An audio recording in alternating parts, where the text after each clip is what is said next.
Thanks a lot, and thank you very much to the organizers, Celia, Sarah, and the rest of the team for this wonderful first psychedelic conference in Iceland.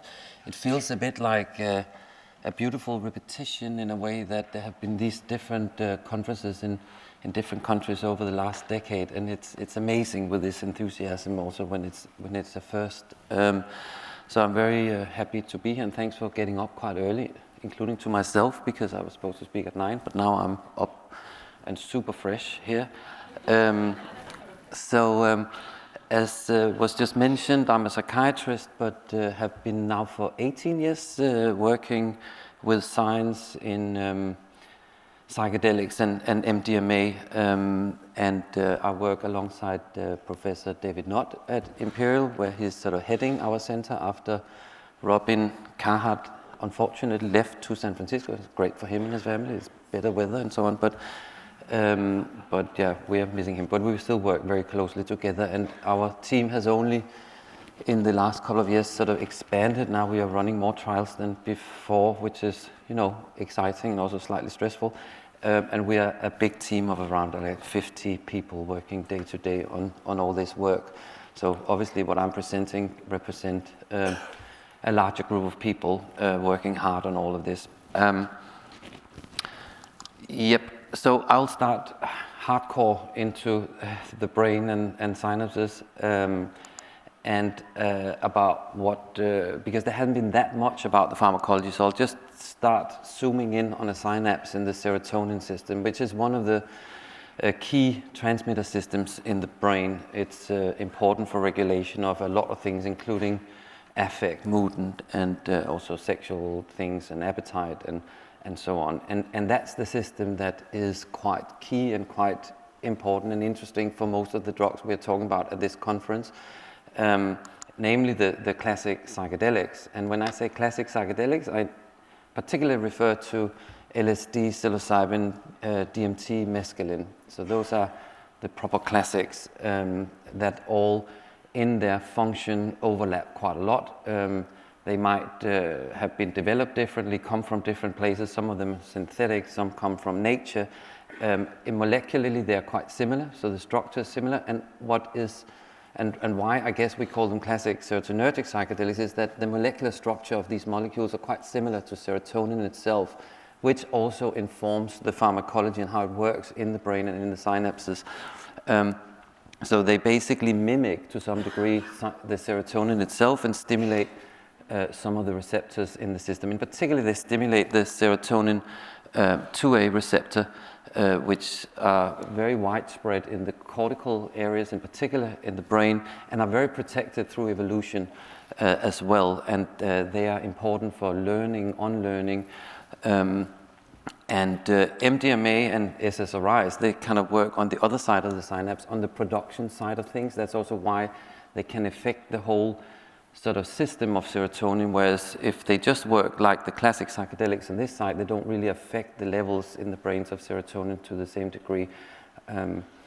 Here you have a map of from healthy volunteers of 2A receptors in the brain, serotonin 2A receptors, and you can see that there are a lot of warm colors in the cortex and less in the deep areas of the brain. MDMA and SSRIs are not the same thing, as you kind of have probably picked up yesterday, but they, in a way, the main target is the same. MDMA does kind of an extreme version of an SSRI on this little vacuum cleaner that sort of clears the synapse of serotonin, takes it back into the presynaptic part, but it actually reverses it and sort of pushes it the other way out into the synapse, and also let the vesicles release serotonin. So it's a very sort of extreme version of an SSRI to some degree. And then it has other effects that were also explained by Ben and others yesterday. So I will not be speaking that much about MDMA, actually almost not at all, more about psilocybin and a few other classics. So we know that the more they stimulate the 2A receptor, the classic psychedelics, the more potent they are. So we can see a relationship there. We can also see that if we selectively, we can see that the more that they occupy these receptors, the more you have subjective effects. And even more convincingly, if we selectively block that receptor, we take away the psychedelic effect and also the mood improving effects of psychedelics.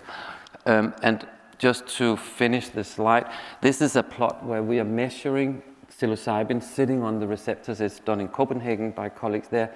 And what we can see is that this relationship, and what is a little bit interesting for the last part of this talk, if I make it within 45 minutes, and I'll make sure that I will, because otherwise I'll just go completely Speedy Gonzales towards the end so that I don't speak over.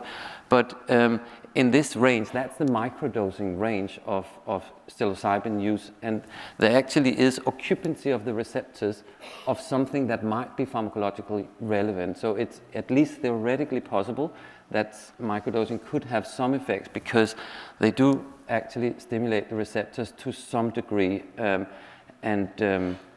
in a way, the term microdosing is a bit wrong, because when you in pharmacological terms speak about microdosing, you are down here. That's pharmacological microdosing, but psychedelic microdosing in a pharmacological sense more like mini doses, because you're actually occupying a significant number of receptors. This, I think most people here now have an idea about these. The term psychedelic means mind or soul revealing or manifesting, and that's because of all these fantastic and fascinating and interesting and therapeutically very interesting effects that they produce, which also separate them significantly or dramatically from other drugs that sort of people are using recreationally. It's a very, very different set of a different phenomenology that they induce. Some of the effects we typically refer to as psychological peak experience or sometimes mystical type experience, and they are particularly these aspects of the experience. In terms of their safety, important to address, they are very safe, and they don't form a dependent behavior. They have a great therapeutic window, so you can give quite high doses of the classic psychedelics. And now I'm speaking specifically about the classic psychedelics, which is obviously a good thing. When we look at brain images of people who are recreationally using MDMA or ecstasy rather, and psychedelics, we can see that the psychedelics are not really affecting these systems in a way that would be concerning. MDMA, ecstasy is, but that's with very, very heavy recreational use. That does not mean that it's dangerous in the therapeutic way of using them early in the day, controlled doses, pure drug in a safe setting and so on. But if people use it 50 times lifetime, we start being able to pick up impacts on the serotonin system, whether that has to do with other compounds within the ecstasy, used together with others, as Ben was talking about yesterday, alcohol, lack of sleep, and so on. It definitely will play a role, but nevertheless, we can see impacts, and that's because the MDMA works on the production side of things. So if you really use it heavily, it will deplete, at least for a period, the serotonin system. In terms of safety, this is David Nutt's plot 10 years ago, and the psychedelics and MDMA are down in the lower end of harm. We can speak more about that in the panel if people are not familiar with this already, where up in the other end we have one of the few legal compounds, paradoxically, and there's no correlation between how the degree of their harm and how they're legalized in any conventions anywhere in the world, which in itself is completely bizarre. When it comes to, so not only the positive, but also where are they a bit tricky, that's in the psychological, in the phenomenology. Psychologically, they can be challenging, they can cause anxiety during the experiences, also in a therapeutic session, and nausea and headache was mentioned yesterday. I have added false memory and with a question mark, because I think it's something that we are picking up a little bit, that people sometimes, not often, but can have quite very complicated and difficult early life experience, for instance, of trauma, abuse, maybe in the infant stage. If people have that during a session, then the therapy and also the responsibility and the experience of the therapist is certainly extremely important. How to land that, how to integrate that. Is it a hidden memory? Is it a false memory? Who knows? It can be completely impossible to find out. If people go down the route of interpreting as a hidden memory, it can change their life. It can destroy their relations with their parents and so on. So it's a very, very delicate thing with a lot of responsibility for the therapist working with this when this happens. It's rare, but it does happen. We have seen it in some patients. So I think even to consent people going into these therapies, I think it's important to say that you can have these experiences. Might be difficult to find out whether it's real or not, and sometimes it can be, like a dreamlike state. It can be representing difficult material coming up in symbolic forms as you experience in dreaming. When you wake up and you experience something completely bizarre, having sex with your mom or something, not that I've dreamt that, but I mean, it's a I haven't dreamt that. But then it's not that you wake up and think, damn, why did I have sex with my mom? It's that you know it was a dream. It's kind of a complicated dream, probably quite traumatic. But psychedelics, they have that noetic quality. It feels more real than reality, and that is a little bit of an Achilles heel when the material is early life and very complex and quite traumatic. So I just want to put that in there. This we have heard, there was an early peak, first era of psychedelic science in the Western world, and it then died because of the ban around 1970 with the UN conventions and war on drugs in Vietnam and a lot of things that we can also discuss potentially in the panel, and then a rise in the research. And here, even more concrete, you can see that there's a lot happening also in the industry space with these drugs. You have maps with Rick yesterday, and I have to salute. It's amazing what they're doing and how far they are. So they are basically the ones furthest. I mean, if we ignore ketamine, which is already a medicine, and Compass is sort of furthest in the development of psilocybin, and that's for treatment-resistant depression, but they're also testing other indications. And so a lot of things happening from a lot of companies. Awaken here that Ben represents, and also Lowen represents, Small Pharma. I'm the chief investigator for their development of DMT for depression, and that's also just complete the phase 2A or 2B, 2A or 2B, for depression. So that's going to be very exciting to see very soon how that's going. So this is obviously a pretty busy one, but what is happening to the left here, that's pre-existing data before we started investigating psilocybin and how it worked in the brain. So we did at Imperial the first sort of brain scans of the acute experience with psilocybin in an MRI scanner, and what we found in healthy people during the experience was something a bit in the opposite direction of what's seen in depression in general. So we saw decreases in frontal areas that are sort of increased in depression, and different treatments that work to some degree in depression, they decrease those areas. And we could see in these healthies that we decreased those areas, or the drug did rather. And we could also see that some of the connections between areas sort of in the mid of the brain, frontal and more posterior, that the connection, functional connection between those were diminished, reduced. And what we know is that the more relationship, the more they are connected, the more people ruminate or are trapped in rigid negative thought spirals. So again, those two things together was sort of ticking some boxes in why it would make sense also from a neurobiological point of view to bring these drugs into clinical studies and bring them back for testing of depression.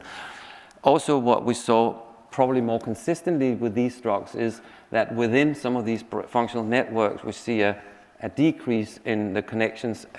This one of the examples, and then we see that the networks become connected between networks, and that's what is shown in this sort of beautiful mathematical model of our first study with psilocybin. So basically, very, very dumbed down, we saw early on some effects that were kind of in the opposite direction of what we already knew was happening in a depressed person's brain. Then we based it also on a lot of anecdotes, a lot of safety data existing already in some form for psilocybin, combined with early era data from trials done in the 1950s, 60s. We then, combined with this neurobiological new evidence for psilocybin, took it into a pilot proof of concept, small study, no control condition, no placebo, nothing, just to test whether this was feasible, safe, and so on, to do. So we gave 20 people with severe depression, 2 of them moderate, but 18 of them severe treatment-resistant depression. So they had tried different antidepressants and talking therapies without response, treatment response, and then we did this trial. So we gave 10 milligram as a tester, and then a week later we gave the real dose, 25 milligram. We had imaging sitting before, and then 1 day after the psilocybin session, we had the MRI imaging there, and then we followed up for 6 months. And it was published years back now, and these are the data for all the 20 people, and you can see the bold line here is the average of the patient. You can see a dramatic drop at the primary time point, 1 week. That was where we assessed the symptoms as a predefined primary outcome time point. But you can see what is really interesting is that overall the antidepressant effect are sustained for quite a long time after this single intervention. So now we are going a few years back, but this did inspire quite a lot of work in the space, and also I think was kind of an important part of industry becoming very curious and raising funds to scale this up. So in addition to a single dose giving long-lasting effects for most people, also we could see this relationship that you also heard about yesterday, that the actual nature of the experience, the profoundness of this peak experience was associated with a treatment outcome. So there's something in the experience, we don't know if it's causal, but at least associated, which is very interesting. All this together points to a very different model. It's a different paradigm. It's a mix of psychology, pharmacology. It's not new in the sense that it was also tested in the 1950s and 60s, and there's a wisdom of thousands of years, of generations of using these drugs in other cultures, particularly in South America. But in a Western medicinal model, this is a different paradigm to what we're used to in psychiatry, and quite exciting. Now I'm the topic lead for psychiatry teaching at Imperial Medical School, and I sneak in 1 or 2 minutes more every year because now it's getting so far that I can tell these students that if you choose psychiatry, it's actually going to be pretty rock and roll to be a psychiatrist in a few years because you will have different tools, different paradigms to work with, most likely. So early work was done in all these different indications. I think you have most likely heard about a lot of it, that there was these small studies, but I think this one I just added yesterday, that's very recent, and in bipolar type 2, there is, in the depressed phase, there are now a pilot study also showing antidepressant effects without any mania or psychosis or significant side effects in bipolar type 2. Also, it's not just our early study that showed sustained effects in terms of depressive symptoms. Also, other trials early on from this pool here showed sustained effects after single intervention. This is the largest trial so far by Compass Pathways, testing 1 versus 10 versus 25 milligrams, so 25 same as we were using, full dose psilocybin, and you can see that it's the 25 milligram, the full dose, that has the most significant antidepressant effects. This is very early on, and you see up 3 months later, again in this trial on a much larger sample, 233, sustained effects also in this trial. Then what was the next step for us? Actually, that was the study we kind of planned. That would be a logical study, but then Compass, also through advice from colleagues in our team. But then we instead thought, okay, it's also interesting to compare with conventional sort of gold standard SSRI treatment for depression, which is a bit potato, bananas, apple comparison, slightly difficult because it's such a different paradigm. But that we did. Why did we do it? I mean, we have some theoretical ideas that SSRIs, they have a lot of the action through the 1A receptor in the brain, in the serotonin system. There are 14 different kinds of receptors. A lot of it with SSRIs work through 1A, and that reduces stress, emotional responsivity, impulsivity, aggression, anxiety, but it also creates some emotional blunting for some patients when you stimulate the 1A receptor, and that's what the SSRIs are doing. With the 2A stimulation, that like the classic psychedelics such as psilocybin, we see a lot of sort of wild activity in the cortex, as you also saw in that beautiful, colorful mathematical model of psilocybin experience, we see rigid, inflexible thinking going down, and we see increased cognitive flexibility, emotional lability, imagination, and so on. That is what stimulating the 2A receptor does. So you can see it's different, and SSRIs mainly work here, psychedelics mainly work here. So, but they all lead to antidepressant effects, and we are going to compare them more one-to-one. This is more that I won't go into detail. This is just data supporting that people on SSRIs do have, to quite a large extent, a lot of patients do feel blunted, flattened, emotional flattened, not able to really feel much. It's not everybody. Sometimes it just works amazingly with SSRIs, but some patients feel blunted. And that's what this data support. And this is also what the data support, but on a brain level, that we can see sort of reduced amygdala response to emotions with under SSRIs, and this is also the blue dots here represent areas that are reduced emotionally under SSRIs. So we compared SSRI, and we chose escitalopram. It performs quite well as an SSRI. It's well tolerated, so we wanted to have a fair competitor to psilocybin, and also it's very serotonergic. So we used a Compass compound in our trial, psilocybin from them. We did the trial. There was a documentary about it. There's no longer on BBC iPlayer. It was published last year, 2 years ago, in New England Journal of Medicine.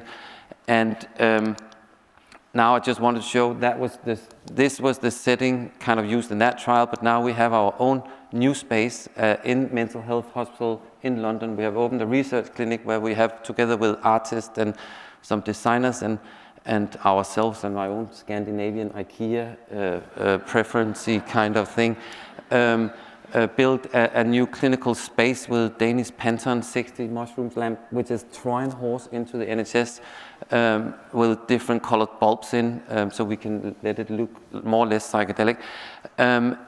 So we are excited to be now in this space where we can then conduct our research embedded in the health system, in mental health, in NHS in London.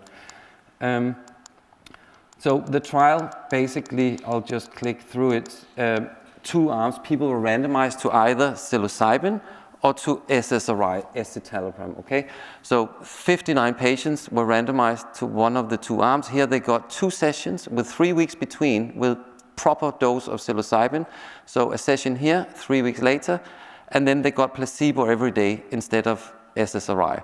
Over here, they got a very, very, very low placebo level dose of psilocybin, 3 weeks apart, and they got proper daily SSRI, escitalopram. And then we again had imaging MRI. We had it at baseline, and then we had it 3 weeks after the second dose of psilocybin, or after the 6 weeks treatment of SSRI, so at this time point, and then we follow for 6 months. The results are here from that trial. Basically, as you can see here, everything that is to the left and the screen is statistically significantly supporting or favoring the psilocybin condition in the trial over escitalopram. And a lot of outcomes. These are 4 different scales used to assess depressive symptoms. That one we had amazingly determined and predefined as our primary outcome. That's the only one that didn't statistically separate. The 3 others, Hamilton, Madras, and Beck's depression, they all separated and favored psilocybin. So did measures of avoidance and hedonia and so on. And this is anxiety, well-being, suicidality, favored the psilocybin condition. We could also see early onset of response. We could see also that well-being was increased and separated statistically between the 2 conditions. And when we look at remission and response rates, quite massively favored psilocybin as well in this trial. This thing about whether the subjective experience is predictive of response, or at least associated with the treatment outcome, you know, the nature, the profoundness of the peak experience. We have developed in our team an emotional breakthrough inventory that is used also in the Compass trial. And what we can see is that, yes, there is a mediation of the emotional breakthrough in the sessions. So again, same as has been seen before, just with a new scale. And also the Therapeutic Alliance in our trial also was predictive of the response, supporting the, emphasizing the importance of the psychological process and the relation and rapport with the therapist. This is from the COMPASS trial that is not published yet, but has been shown at, in a poster, and they're seeing quite similar. It didn't, the actual alliance or rapport with the therapist didn't reach significance in their model, but EBI, which is this emotional breakthrough thing, measure, also predicted response. So quite similar, but not completely the same across the two trials. And then I mentioned the MRI. Then what we did was we had a very good MRI person helping with the data and collaborating into it, and he analyzed both the first trial and the second trial with the MRI data. You saw different timings. The first one was the day after. In the second trial, as I just showed, was 3 weeks after the last psilocybin session. So two complete independent samples. And what we found was that a measure called modularity, which is sort of a global brain index of functional connectivity, or the inverse version of it. So when modularity goes down, it's increased global functional connectivity, and we could see that in the psilocybin condition in both trials. And we didn't see that in the escitalopram condition, and we did see that the more this modularity went down, or the more the increase in functional connectivity, that correlated with the symptom change. So suggesting possible different brain mechanisms, although it requires other statistics to completely be more certain, but it suggests it, and that's quite exciting in its own right. So other things, and I think this is important, this is particularly important for clinicians and for the patients in particular. In the future, we need to find out more about this, but what about being on an SSRI if you are undergoing a psychedelic experience or a proper treatment session as in these trials? We decided, also because of lack of safety data, I mean, we have to have this obviously approved by ethics and so on. So therefore, to be on the safe side, people were weaned off SSRI. So if they were on an SSRI, they were tapered off the SSRI before we came in with our treatment. Also because we had the condition of actually giving them an SSRI, so it would be kind of idiotic to be on an SSRI and then end up in that arm and get 2 SSRIs and so on. So when we separated the sample post hoc, looking back at the data, into the people that had to be tapered off and the ones who didn't have to be tapered off. And the ones who didn't have to be tapered off were 39 out of the 59, so 2/3 of the sample. And the reason being, they were just not on any SSRIs when they entered the trial, so we didn't have to do anything. They could just be randomized to either of the 2 arms. When we only looked at that part, subgroup, which is 2/3 of the whole sample, there was a even much more clear separation favoring psilocybin, also for this primary outcome called quits, that didn't separate in the full sample, okay?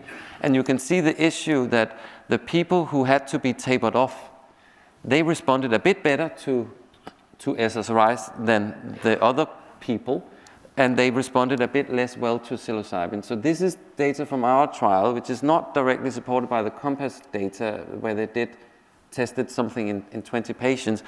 But what this suggests is it might be that in a way you are just being pulled out of SSRIs, then in a way your brain and your body feels like it's going to be soothing to come back on an SSRI.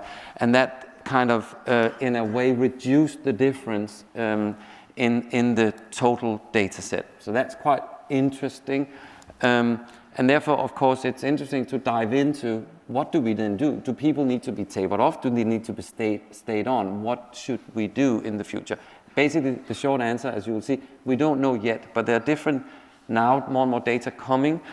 So there's one example coming from the MAPS work with MDMA, also showing that being on recent exposure, again to be sort of tapered off, might reduce the treatment response to MDMA.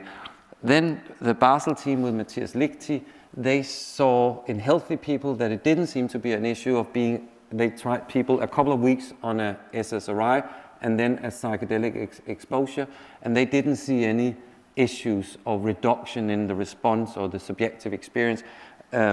when they did that. But that's 2 weeks is very short to be on an SSRI, and it's also healthy people, but that's what they found. And also Compass did a little study, I think they did maybe 19 or 20 patients that they kept on SSRIs to see whether that was okay. And they also concluded that that looked fine. It's also a big advantage for industry if patient can stay on. For ketamine, people can stay on SSRI, then be given ketamine. That's a big advantage. So if the same is possible with psilocybin, it will be good for these companies developing these drugs.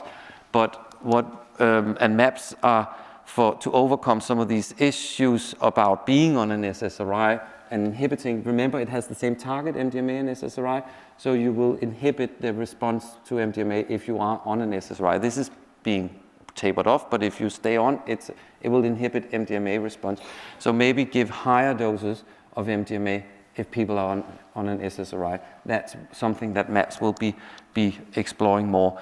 We have data from a survey. We do a lot of surveys as well in addition to our lab-based work, and there we tested people who have reported in these online prospective surveys where we follow them before, during, after exposure to psychedelics out in the real world, that people, if they stayed on the SSRI, compared to people with the same kind of pathology at baseline, who were not on an SSRI, we can see that they are reducing, they are experiencing a reduced subjective experience.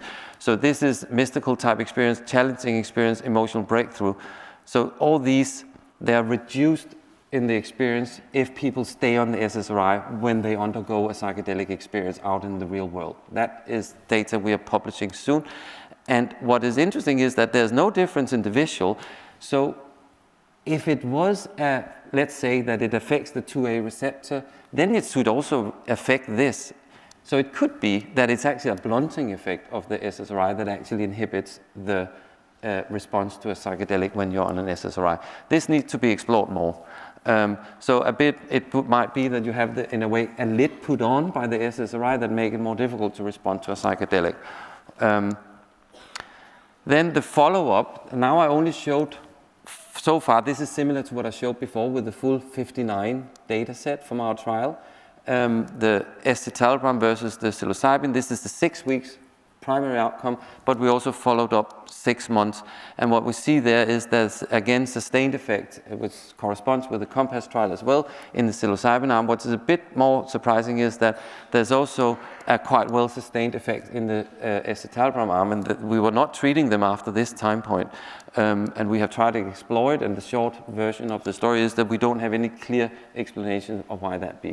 We can speculate a lot of things, but so I will skip that for now. But basically, take-home message for this trial is that there's sustained antidepressant effects of psilocybin also after 6 months in our most recent depression trial.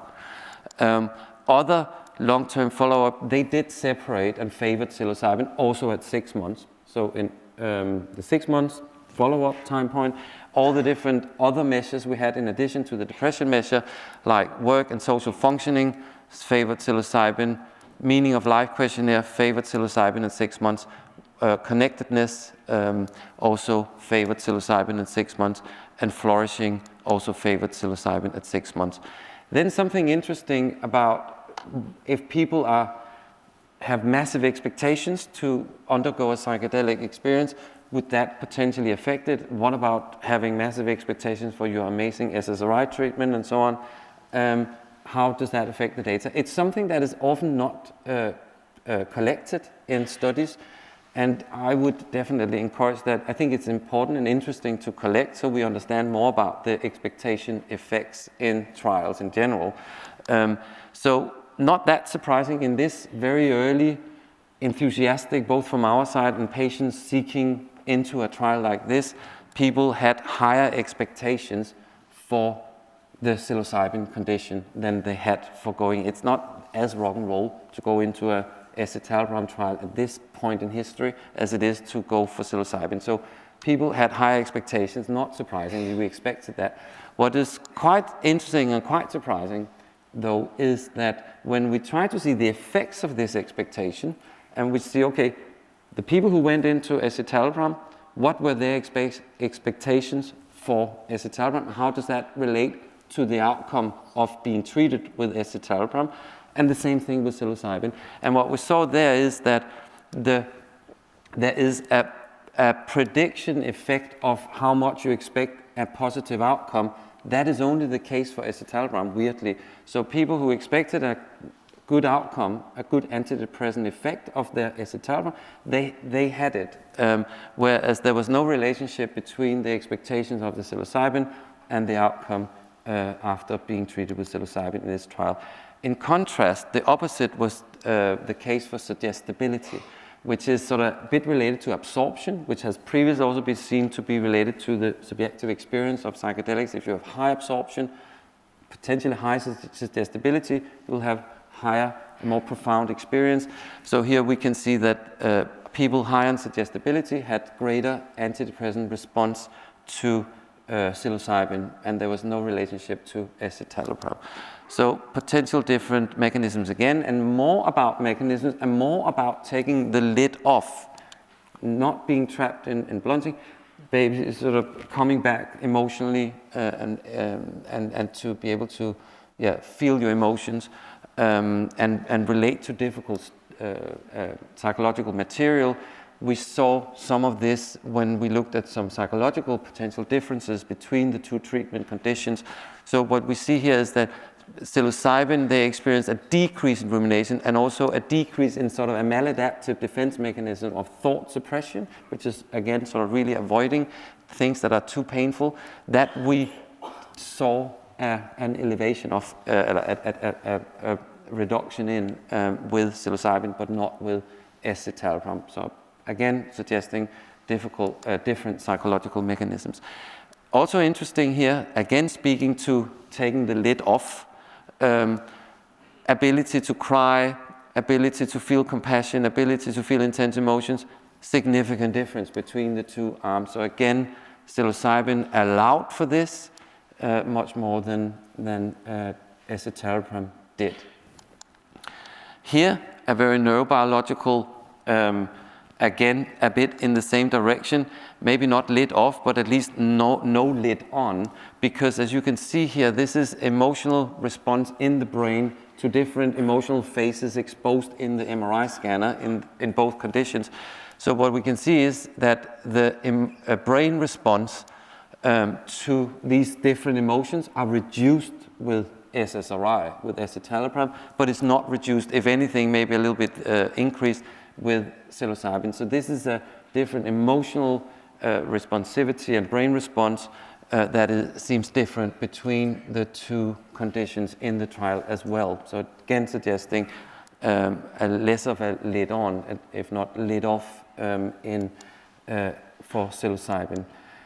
We have now already shown some of this. This is the same bulb as you saw before. This was, as I mentioned early on, was done in acute, healthy, so acute experience with different psychedelics, in this case psilocybin, to healthy people. And what I showed before with the modularity is that we are seeing something in the same direction after treatment in people suffering depression, and not just acute, but also after. So it's getting more and more interesting with these changes in global functional connectivity.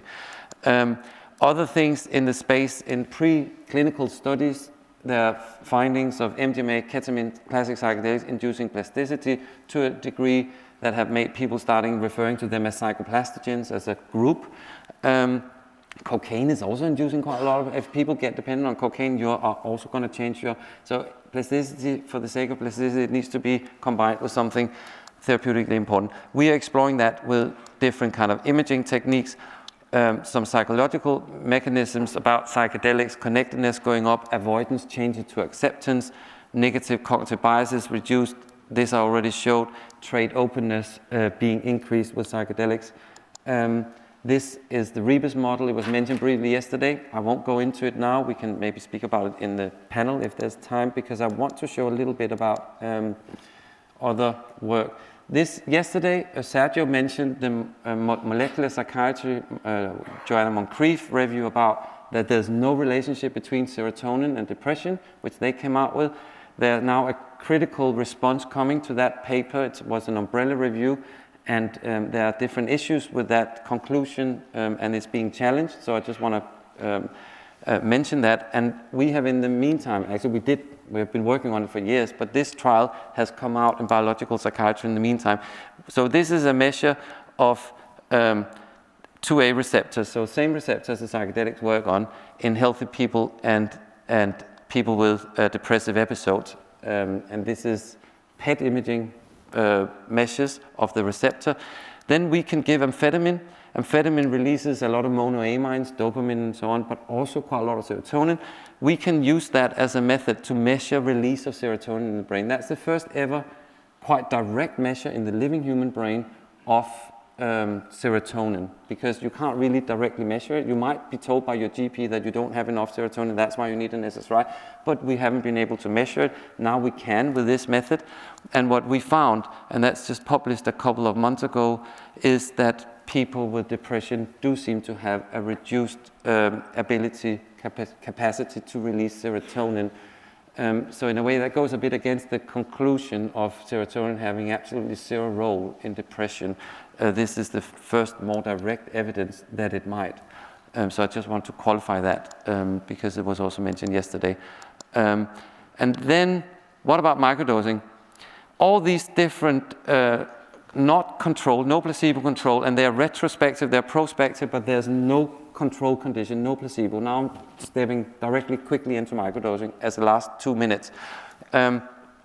So basically all those data, they support everything positive that you can think about that could happen to you or your psychological mind and well-being, creativity, everything that is nice and amazing is supported by these studies.